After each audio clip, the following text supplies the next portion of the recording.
Good morning. Good morning. The subject of today is Key, the God of Abraham, Noah, Israel? Is Key the God of Israel? Is Key the God of Israel? I tend to believe it is. And Key in the Akkadian is called Iya. Iya. And we're in the month of Iya right now. And I would never have known the meaning of that month if it weren't for William Ricketts Cooper, who wrote a book called An Archaic Dictionary, which actually defines the months. Um, Sometimes the spelling of words makes it hard to find the original meaning because I's, J's, and Y's are interchangeable in English, and so but they sound differently when you pronounce them. So anyway, some questions are. Let's see. I don't want that. It says here, the Sumerian word key is the root of our English word key, which makes sense. So here's a word from an English word, key. A key. What is a key? A key is an instrument for opening a lock, right? So a key opens a lock, and a key opens a lock. So a key is like the instrument of knowledge or wisdom. And that's a word that we have in English. And in Latin, they also have key. People say "aki." What does that mean? It's here. Where is it? In French, you could say "qui," like what. So it has to do with who, why, when, what, where. So key would be the word key. The ancient Sumerian word key is the root of our English word key, meaning wisdom, intellect, science, know-how, reason, logic, the mind of God, called the Logos in Greek, and called Iya by the original Akkadian and Aramaic speaking Hebrews. So when the Hebrew races are calling something Iya, they're actually talking about God, Iya. And so I listed out some of the biblical prophets that have names including Iya, which is also known as Key in the Sumerian, and that would be Isaiah, Jeremiah, Hosea, Obadiah, Zephaniah, Haggai, possibly Haggai or Haggaiah. I think it's probably Haggaiah. Zechariah, Elijah, and also the name Joshua and Jesus containing the name Iya, as in Iyashua, which means Iya saves me. I'm saved by Iya. Iya is the salvation. So what is Iya? Well, Iya is same as key. Iya is the intellect. Iya is the intellect of God. So one of the things that we should consider is that the intellect, or let's talk about scientism. You know, if you want to look at some of these people, they say, well, it's just the ability to build things or make things, right? Because like, let's say you have some of these people that find out about these Sumerian gods and say Prometheus gave man the fire, and so therefore Prometheus, he's the god of science. Well, he is the god of science, or Ki. So Ki is the god of science, but scientism itself, if it's just scientism, then that's not the complete key. That's not the complete key, right? The complete key would be not only the mastery of the physical sciences, but also one's conscience. So you wouldn't have the complete key if you're just able to master the physical science. If you're able to build a better electronic prison to hold all the human beings on the earth in, then you don't have the complete key, right? The complete key would be a mastery of the physical sciences and the science of right and wrong and good and evil, which is of your conscience, So scientism itself is not the key, but it's part of it, because if you look at the Greeks, they have physics, the subject of physics, and they have the subject of metaphysics. So they have the subject of how theos is the source of physics, and also metaphysics. That which is beyond physics, justice, righteousness, truth, uh, right and wrong. So these all fall under the heading of key, but not key as the mastery of craftsmanship or science, but of one's soul. And so you don't have the complete key if you don't have both. And there's a lot of people who might be good at engineering, which is definitely the key. The key is engineering. But if they're just building things that uh, aren't in harmony with the conscience, the human conscience, then it's not really the key, is it? In fact, it could become something very ugly and something anti-Christ could develop out of that. So I had this question last year when I was going through this of what is the second month, and I thought I was confused about the first month and the second month for good reason, because it gets confusing. And but we know that in the story of Noah, that the second month is this month. It's the month of Ki, or the month of Iyah. And so Iyah, if you say that the name or the name of the month, which is Iyah, well, let's see, how are they pronouncing it today? Iyaru. So if you said Iyaru, but it's really Arah. And so because you could say Arah or Iyar or Iyaru. So those are variations of Arah, the month of Iyah, which is the month we're in now. And Iyah is, of course, the God of Israel. And all the prophets who have the last name Iyah at the end of their name, like Isaiah. Now, because the spelling is kind of strange between English and these ancient Akkadian words, I always looked at the name Iyah, and it was like an E and an A. So I never connected it to this other word, which is Yahuwah, Yahuwah. But so Yahuwah appears to me to actually be properly pronounced Yahuwah, not just Yahuwah, like we're in English, so we put a Y there. But that Y is actually Yahuwah, or Iyah, or Iyahu. So yeah. So that would be the God of the Israelites. And it's the God not only of craftsmanship, because if you notice the God of the Bible, he comes to Noah, he tells him to build an ark. He comes to the Israelites and tells them how to build a golden ark. Tells them how to build a tabernacle, right? So he's like, notice how Jesus is the son of a carpenter, right?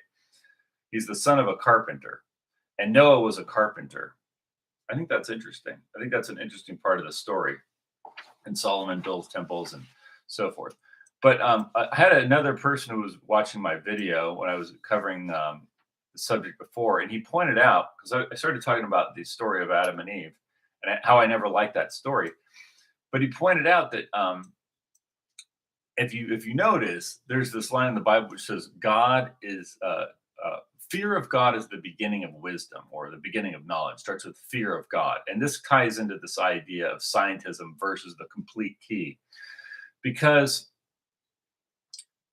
if you don't fear eternity, you don't have the complete key, right? If you think you can just build a better electronic prison with flying robots to kill everybody, you don't have the complete key, because that's a world devoid of God. So even if you know how to create things through scientism or technocracy, you could still have a world that's completely devoid of God if you don't have the complete key of the human soul and the conscience, good and evil, right and wrong. If you don't have that part of it, you don't have the complete key. That's important to know. So, okay, so on the calendar, now, one of the things is, like, if you notice, of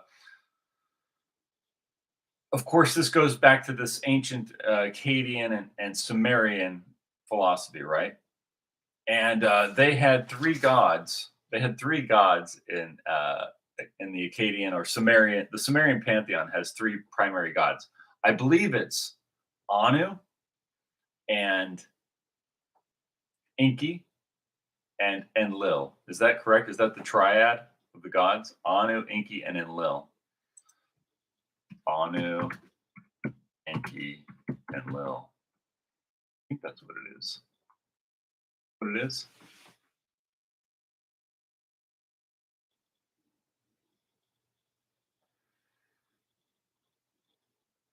The supreme triad of the Sumerian Mesopotamian pantheon: Anu, Enlil, and Enki. That's correct. Now, they one of the things that confused me earlier on this story was that how they associated God Enki as the god of water, and so Ki means water. That's what I thought. It doesn't mean water. It means wisdom. It means wisdom, intellect, the logos, reason, uh, the mind of God. That is the key. And Lil is associated with the wind, and Lil is wind. El is wind, and Anu is the sky. So now it's funny because I made a video a long time ago about how the early Christians said that Genesis 1 was about this Trinity when it says, and God God said, let us make man in our image after our likeness. There's the use of the plural. Let us make man in our image after our likeness. And they said, well, that's the Trinity. And I'm like, well, it's not really the Trinity. It's a reference to these old gods of Mesopotamia, because because the books were changed by the Israelites when they came out of Egypt, and there's only one God, and he's represented through what? His word, but also the Holy Spirit. And if you look at the meanings of these three gods, Anu is the sky god, but it's almost like you want to think of Anu. You could think of Anu as just the sky with all the stars in it, but really the blackness of the sky behind the stars, the source of all the stars, is this thing called Anu. And then you have Ki. So you have Anu, which is the sky. You have Ki, which is the wisdom of God. So God is known by the wisdom or the logos, and God is known by Enlil, which is the wind, or in Christianity or in the Bible. See, the wind, God blows his spirit into his breath into Adam, right? So you've got Anu, Ki, and Enlil. That's the sky god Anu, which is the blackness behind the stars. And you have the Ki, which is the logos, and you have Enlil, which is the wind. So that's literally Theos. If you want to think of Theos in that way, Theos is this source of all things, right? If you want to think of Theos as the primary source of the light of the stars, then he would be like kind of associated with that blackness of the sky. And then you have Ki, which is the logos, which also in Christianity would be called the light, but it's not. Ki isn't associated with light in the Sumerian and Akkadian, but you could think of it that way in Christianity. So you have and then you have the wind, which is the spirit, the Holy Spirit. So in the Christian Trinity, you have Theos, Logos, Pneuma, which is God the Father, and the Logos, which is Ki, and the Holy Spirit, which is Enlil. So it's not that those old gods were really gods, but God is known by certain things. That's what people are trying to say when they're communicating things through symbolism. God is like Ki. So you can know what God is through the Ki. See, God is the intellect. God is the intellect, the divine intellect. So the source of life has this thing called divine intellect, and you have the divine intellect, or at least you're capable of it. Now, if you have only partial intellect, but you don't have the complete intellect because maybe you don't know the difference, but like, I don't want to get into politics, but maybe you don't know why a man shouldn't be in women's sports or something. Okay, let's just keep it really then you don't have really your intellect is not complete, right? If you don't know the difference between a man and a woman, you don't have a complete intellect. If I have to argue with you about that, then your intellect is diminished. Okay. And so but that's just one area of life. There's a lot of areas of life anywhere you don't any, if you're in any way involved in like, you're irresponsible in any way, you don't have the complete intellect. If you're irresponsible towards your family, you don't have the complete intellect. If you're irresponsible towards your work, you don't have the complete intellect. Like, you don't try to do what is right. You're lacking righteousness, right? So you have these three factors. You have theos, you have the logos or the key, and then you have the pneuma or enlil. So one of the things, like if you ever argue with Muslims about God, they'll say there's only one God. See, they think God is a math problem. They think it's a mathematical problem. And so they say there's only one God, and then everything else is a creation of God. And it's like, okay. But the difference is in Christianity, we're talking about the character of God. How do you know what God really is? How do you know what it really is? Well, and then when they wrote the four gospels, they said, well, it's like this. And then they had the teachings of Christ. See, God is like this. This is how you would know it, right? It's like this. If it's not like this, then it couldn't be the real thing, right? And so it's like, well, what's the character of God, right? It's like Jesus Christ, or it's like the wind. It could be like the wind. See, it's like that wind that comes over you, that feeling of goodness, which is like a breeze coming over you. Like, it's called the Holy Spirit, right? So now that feeling of goodness isn't wind, but it's like the wind, you see, or that feeling, that animative feeling of your soul, right? You want to go out and live. So that's that feeling of goodness, of that animation, feeling of animative power. So that's like the wind. See, it's not the wind, but it's like the wind. And so the logos and the pneuma would be two characteristics of God. And these are depicted in the original Sumerian gods. You have Anu and Lil and Enki, the three.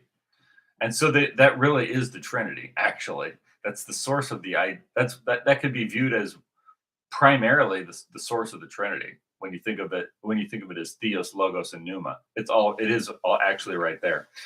So, how is Ia spelled? So that's an interesting thing. Like, how are they spelling it? So this is, if you see there, Ia. That is how the name Ia is spelled in Akkadian, and this is how Enki is spelled, or the symbol for key in. Oh, that's Sumerian. Yeah. The other was Akkadian. So that's Sumerian key. And this is Akkadian Ia. And the written script appears to be closer to, the evolution of the written script appears to be closer to Akkadian, as far as like the English language, or the Greek, or the Phoenician, or the Latin. It seems like it's closer in script writing to the cuneiform version Ia. But we still have both. We still use the word key in the English language, and in Latin, we use the word key. So our words do go back to Sumeria, and our words do go back to Assyrian, Chaldea, right? Those of us who speak English and German and Latin and Greek. Okay, so the calendar, of course, we don't have to go through that too much because we've been through it so many times before. But here's a really messy look at it.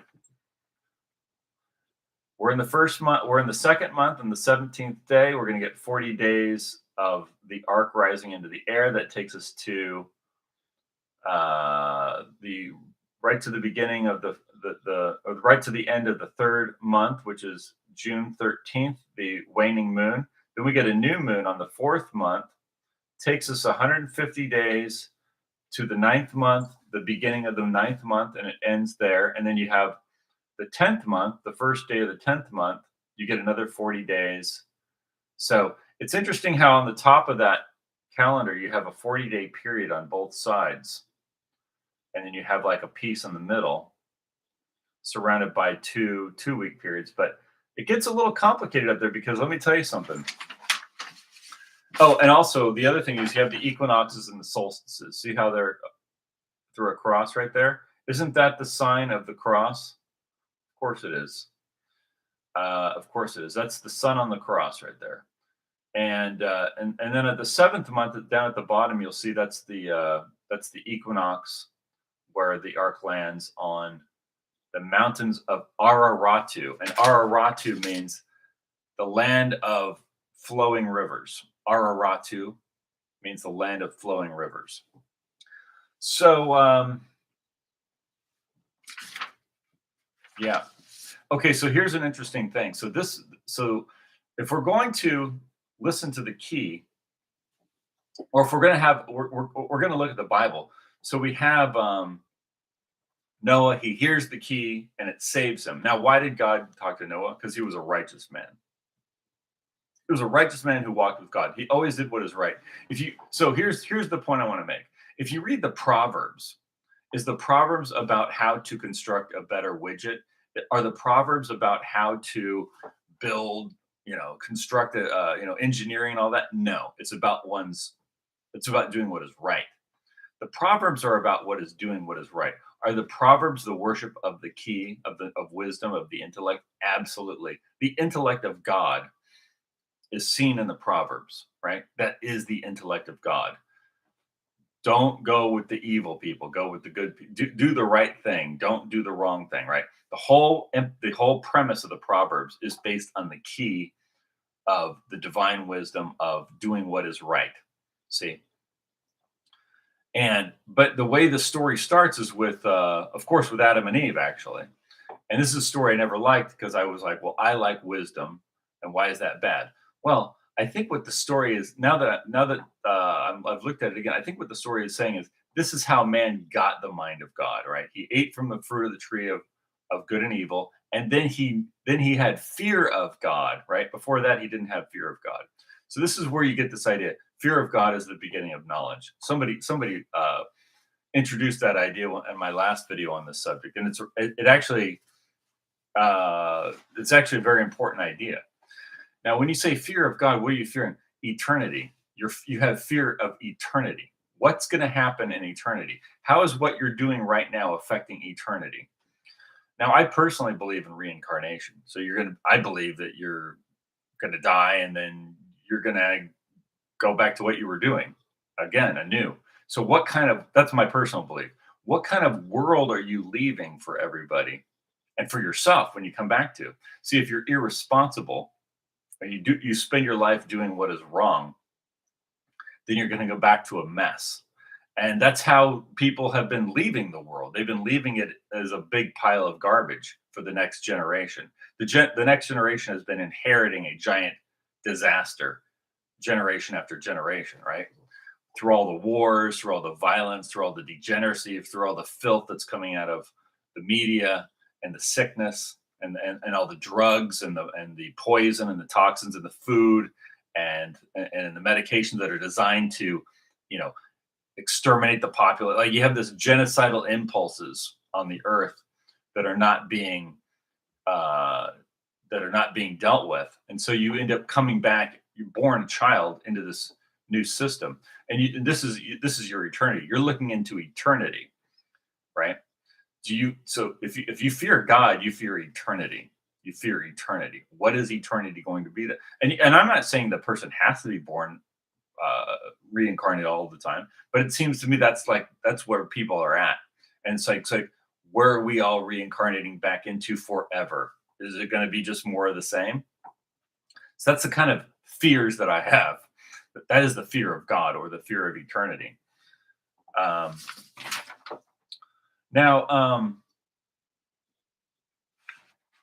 Yeah. So this idea that this is so I think now when I look back at the story of Adam and Eve, it's really sort of, well, how did man become? How did he get his wisdom? And then they told a story about how he gained wisdom and immediately had fear of God. Right now he fears God because now he has wisdom. See, now that he has wisdom, he fears God. He fears eternity. Before he didn't. He had no wisdom. He didn't fear God. And so people who don't fear eternity don't have the true key. There you go. People that don't fear eternity don't have the true key. If you don't fear your eternity, you don't have the key, right? You don't have the key. Because if you had knowledge, if you had wisdom and knowledge, you would fear eternity. And I do. I do. That's why I want to do what is right. That's why I want to do what is right, because I am terrified of eternity. Not just me doing what is wrong, but all these other people with all these genocidal impulses and perverse impulses and corrupt impulses and criminal impulses lording over the world and creating this future civilization that we're going to inherit. We're going to inherit it. See, that terrifies me. Being born a baby in this world of absolute danger, not only through war and through all the drugs that they're pushing on, newborns. I don't want to get into the whole thing, but it's terrifying. So if you don't fear eternity, you don't have the complete key. You don't have the complete key. So so there's that. So that's important. So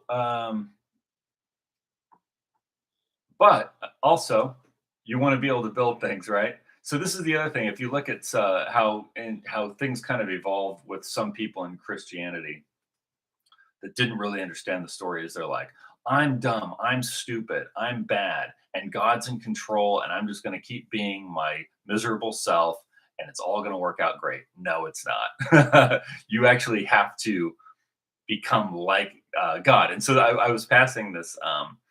There's like a church on the corner, and they had a sign outside that says, "We're called to be human, not perfect."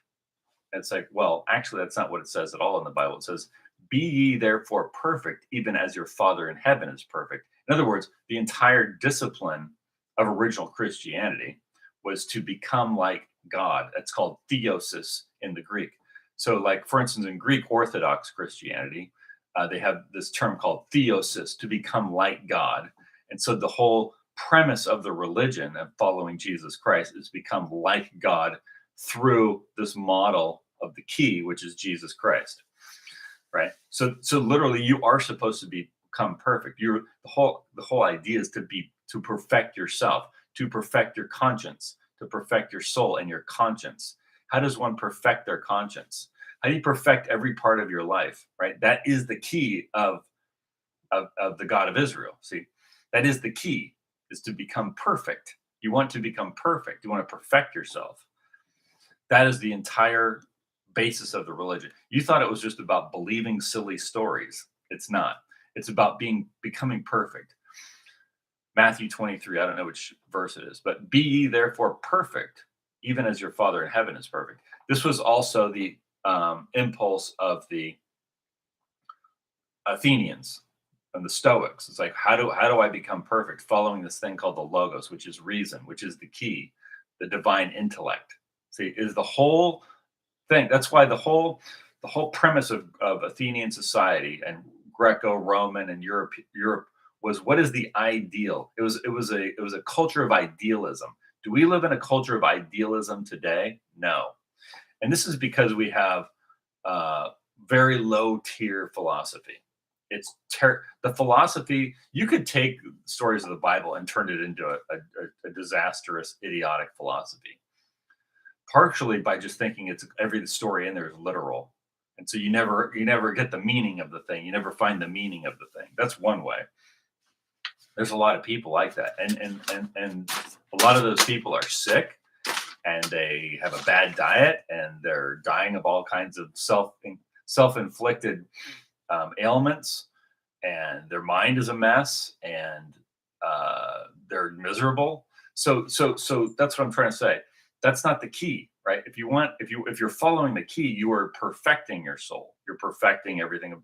You're seeking to perfect everything about you. Why? Because because you want to live, you want to survive, and you want the future generations to survive. See, if people are putting the key as the thing that they are emulating and trying to access and trying to base their life on, then we're making progress.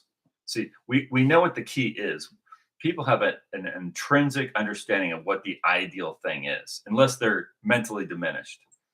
And there are a lot of people. That's why you have to argue with people about why they shouldn't eat poison, or why they shouldn't be a pervert, or why they shouldn't this or that. It's like you have to argue with, and don't ever do that.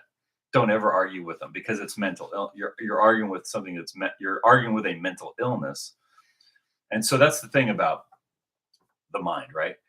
The mind is, or the key, or the logos is pure reason. But you could have logical explanations for stuff which are irrational. So you have irrationality would be the opposite of that. So, but if you're following the key, then you're seeking righteousness, justice, truth, reason, the divine intellect, good and evil, right and wrong, the knowledge thereof. And so that would be the true key. Now, when it comes to this calendar and how that fits into it, I would say this: it's summertime. I'm excited about it. The sun's going to be going up into the summer solstice. We've got a lot of sunshine. I'm going to be building my business. I'm going to be working hard. I'm going to be eating good. I'm going to be running through the hills on sunny days and doing some weightlifting and sleeping good at night and just taking care of myself and taking care of my loved ones and just making the best year that I can. And so that is very forward looking. Is how you should be when you're looking at this calendar. We're heading into the summer months, and that's really what this kicks off. But the last thing I'll say is it's very interesting that just so you know this. So I was counting through the calendar months, and next year Easter is going to be in March, and Passover is going to be in April. So there's a deviation between when the Jews are doing Passover and when the Christians are doing Easter in 2027. So sometimes they're at the same time, and sometimes they're off a little bit, and then this time they're off and a ways off in completely different directions. And why is that? Because the calendar is kind of strange. How the Jews are depicting when to celebrate Passover is different than the Christian calendar time of Passover. And so when I looked at it, because I was counting through the months, I noticed that the so this year, because I went through all the months and I was counting them, and I realized that based on the uh, when the Jews are going to celebrate their Passover, that gives you 13 months in the year. Whereas where the Christians are doing it gives you 12. So I don't know. This is kind of strange. How do I explain this? So when I counted through all the months, and I got to the 12th month, because right now we're in the second, right? So if you take us, we're in the second, and you go 3, 4, 5, 6, 7, 8, 9, 10, you're into December, and then 11, you're into what? Oh, December, January, and then 12, you're in February, and then that would be the next month would be number 1, and you would of course be in March. But on this calendar, the next session, which is 2027, March, the new moon starts before the equinox, and the Jews don't do it that way. They wait till they wait till the moon, and then they do the following new moon, which would be the first month following the equinox. So they're not even going to have a Passover until much later in the year. Like they're going to have a Passover in what would that be? April? Yeah, it won't even be till almost the end of April. Wow, the third week of April. So they're going to say that's the new month. Okay, well I guess that's the middle of the month there. So okay, so I guess that's not too far off. But so the Christians are going to do Easter in March. They're going to do Easter in March. So they're saying that they're saying that the new moon, which is in 2027, will be March 8th and 9th. And then you have a full moon on the 22nd. And that's the but the equinox is on the 20th. So it's like the full moon and the equinox go together there. But that is I don't believe that's how the original Akkadians did it. The Akkadians had a or the Babylonians, they had a festival, and they would have first the first new moon after the first new moon following the equinox would begin their festival, and then it would go on for 12 days. That's how they would do it. So they would have a new moon. So that they would start that on when would they start that? They would start that on April 6th of 2027. And that would go for 12 days. So anyway, it looks like but so that would give this month, that would mean there would be 13 months before the next Passover, or before the next Nisanu, the month of Nisanu. So anyway, that's that. I don't know that I have anything else to say on the subject, other than if people were to follow the key, then they would be smarter, happier, better. They would look better. They would feel better. They'd be stronger. They would be less. They would be, everything about them would be better if you followed the key. It's a real thing. It's wisdom, intellect, knowledge of God. Then you would be a better person. And so, if you fear God because you fear eternity, then that's what you would do, and you would encourage other people to do the same, so that you would inherit a better world in the future. End of stream.